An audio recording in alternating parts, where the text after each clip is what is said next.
first aircraft in our Asian War scenario. Something of a stage play into the air. That's the commemorative Air Force. That was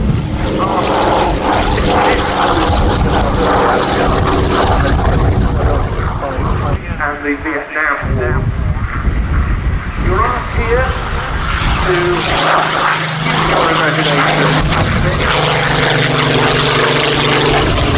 transport yourself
being coordinated by the Ford Air controllers who've gone off to a holding point.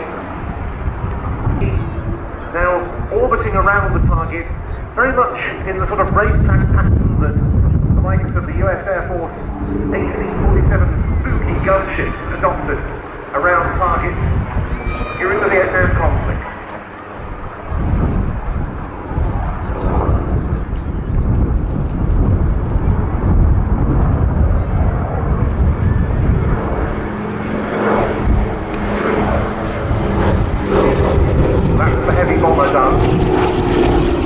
But the Spitfire is able to bring its own armament to bear. And there it is, strafing the enemy.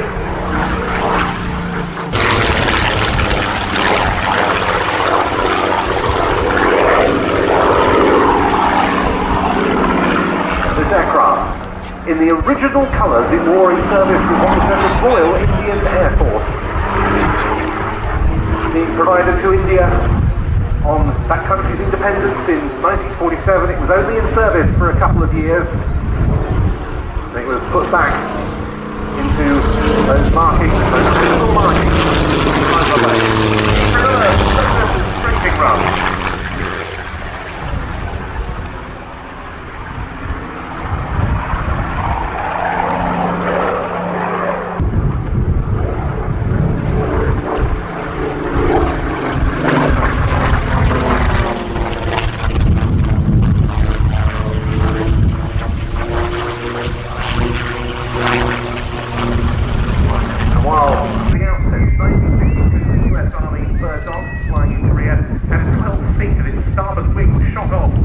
Anti-aircraft fire, but it was repaired and it flew again the very next day.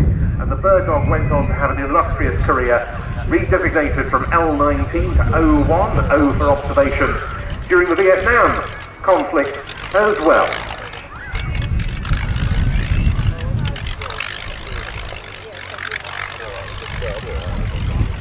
This one is an actual Korean theatre veteran with 1913 flight, flown there by members of the Glider Pilot Regiment. It's known to have dropped American Special Forces in Korea on exercise after the war in 1954. It did 14 of those sorties in just one day. But no, it's not the first. Around the L4s are the first.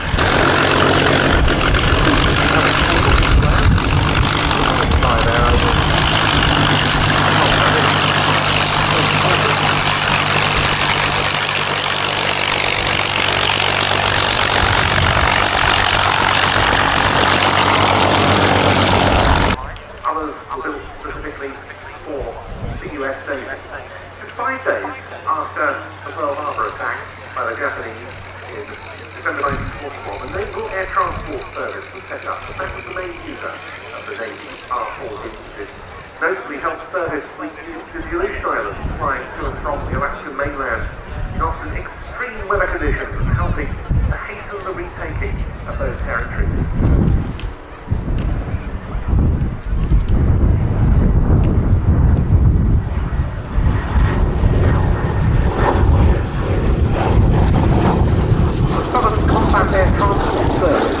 Marine Corps also flew vital daily services in the Solomon Islands, operating to Henderson Field on Gravel Canal and in 75 train DC3. Then when it parks up at the far eastern end of the airfield up nearest the M11, go along, and after the flying displays are finished, you'll be able to go on board. It's one of the things you can do to while away the time before you head off site this evening.